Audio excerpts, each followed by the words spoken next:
What's up, outliers? Today I want to talk about how to improve the wheel option strategy. It's super common and it's a logical starting point. So first, let's review what the wheel is, and I'm literally going to draw it for you so that you can kind of experience the evolution of it real time with me. So we typically start with cash secured puts. This would be step one. Then step two is based on step one. There's two scenarios. Either they're going to be out of the money or they're going to be in the money. Now, if they're out of the money, we just circle back and go back into a cash secured put. If they're in the money, we have two choices. We can either take assignment or we can adjust. So adjusting is stuff like rolling and things like that, or you can do a combination of those. So you could conceivably take some, adjust some, that kind of thing. So after this first step, if we do end up with inventory, meaning we choose this scenario, we now have long shares. And then we add short calls.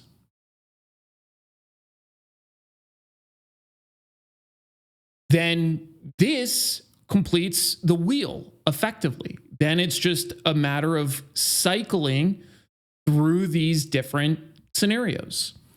So the beauty in here, it's super simple. The downside is that it often misleads traders into thinking that they're doing better than they are. And there are some very clear weaknesses that we have to discuss, because there's really a few ways to make the wheel strategy just way better. And it's not that difficult. It's not like some sort of massive change to the wheel. I'm not looking to claim some sort of new trade name. It's nothing like that. But this is how the wheel typically is employed. So let's take a look at what that actually looks like on a risk profile. So this is just using SPY. So in this scenario, we're going to start by selling 3 puts in SPY. So here is our trade. I'm zooming in just a little bit to make it a little more clear. So we can see some very, very defined traits of our starting position, namely that we have undefined loss potential, and then we have defined profit. What's the problem with this? The problem with this is that this is designed to be a bullish trade. We want it to go up. So if we get what we want and it goes up, we end up capping how much money we can make. What's the trade-off for that? Well, we get a little bit of a buffer in case we're wrong, and it's a higher probability play. Not that bad. So what's one of the very first things we can do to make this better? The very first one is that we can manage the deltas on our short put instead of managing the short put by some sort of arbitrary number of X% profit in Y% time. We can create delta bands. And let me show you what I mean by this. So if we go into the options chain, this is just using 36-day options. Let's say that we sell this 645 put. And let's say that the stock starts to go up. And let's say that it goes from 645 and the stock goes up about 10 points. If I wanted to understand what this 635 option would look like if the stock goes up 10 points, I would look at the 635s. So we can see that's about $4. We originally sold for like 5 and change. Okay, so this isn't 50% max profit. However, what's one of the most important things that you can see based on this scenario?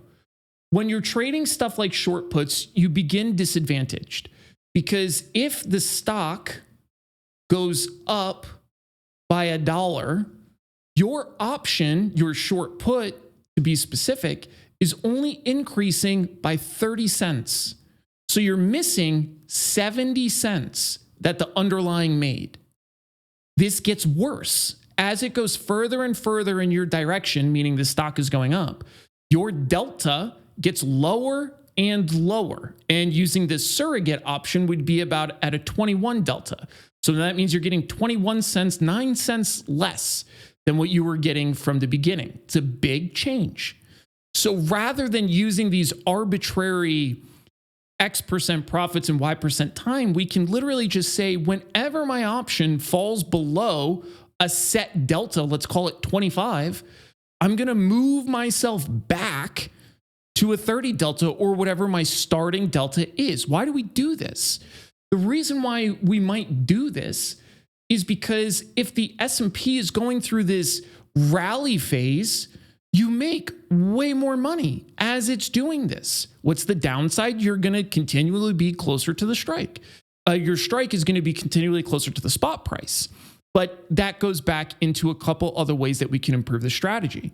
So the very first one is not waiting until your option expires. It's not picking some sort of random X% profit and Y% time, but establishing delta bands that allow you to actually capture the movement as it's happening. Because remember, if you sell a put, you want it to go up.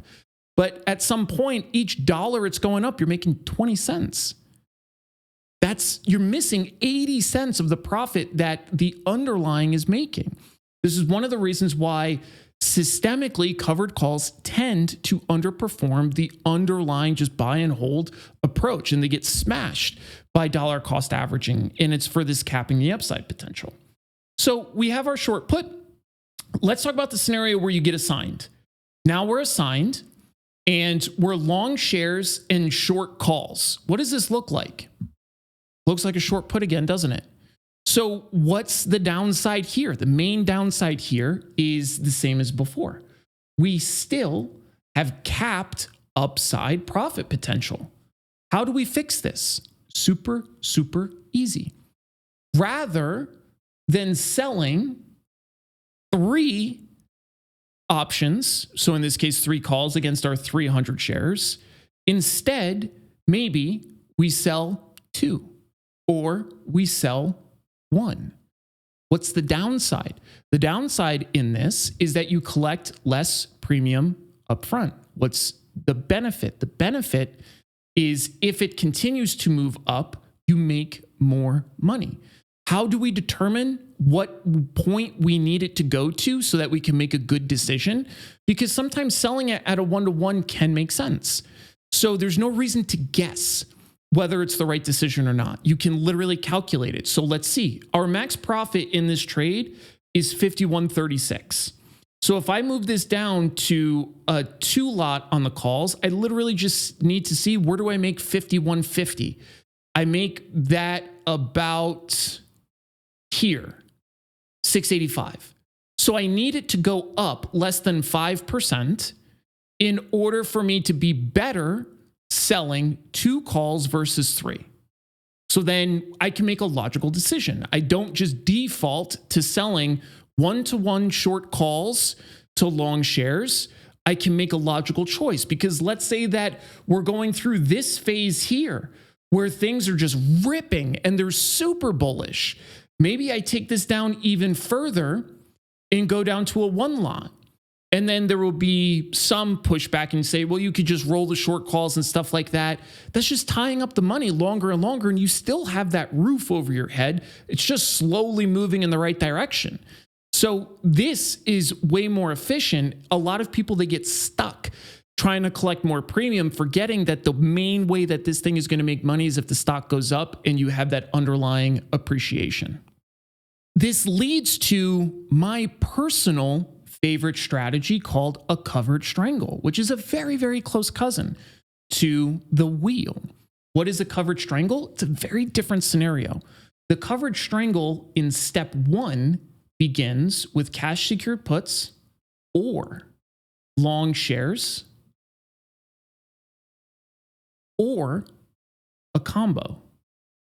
This beginning difference is super important, because what happens in this scenario? You're better off with equity than short puts by far.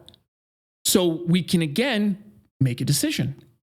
If we're hovering near a point where we think we might trend or whatever the case is, maybe we favor more cash secured puts. If we're going through a phase where there's a massive, massive amount of volume coming into the S&P, things are rallying super hard, maybe we scale down our cash secured puts and we just buy more long shares and we maintain this combo position. This is the first leg. Leg 2 is the same thing you just saw in the terminal state of the wheel, which is called a ratio covered call. Now, these exist at the same time. These all go on at the same time. So what might a trade like this look like? Well, we might buy to open 200 shares. We might sell to open 1 put, and we might sell to open 1 call. This is the same overall aggregate exposure of those 300 shares. It's just distributed slightly differently. And then we add this ratio component so that we do not have capped upside profit potential. And then if we want to roll these, we'll have way more choices on rolling, because if our short call gets breached massively and we want to roll it out and up, if it gets breached too much, that can be very difficult, but you can always now add more size. So then I typically apply a trend following approach, meaning I'll use stops so that I'm not needlessly holding long shares as things are plummeting. And then I move into and out of the underlying and short puts based on what's going on. I have an entire playlist that breaks down the coverage strangle, which is a really, really great progression from the wheel. But even if you don't feel like doing that, there are 2 main improvements you can make to the wheel. Manage your short put by delta bands versus random numbers, and then sell the calls against your long shares at a ratio and stop capping your upside profit potential. Be an outlier. See y'all later.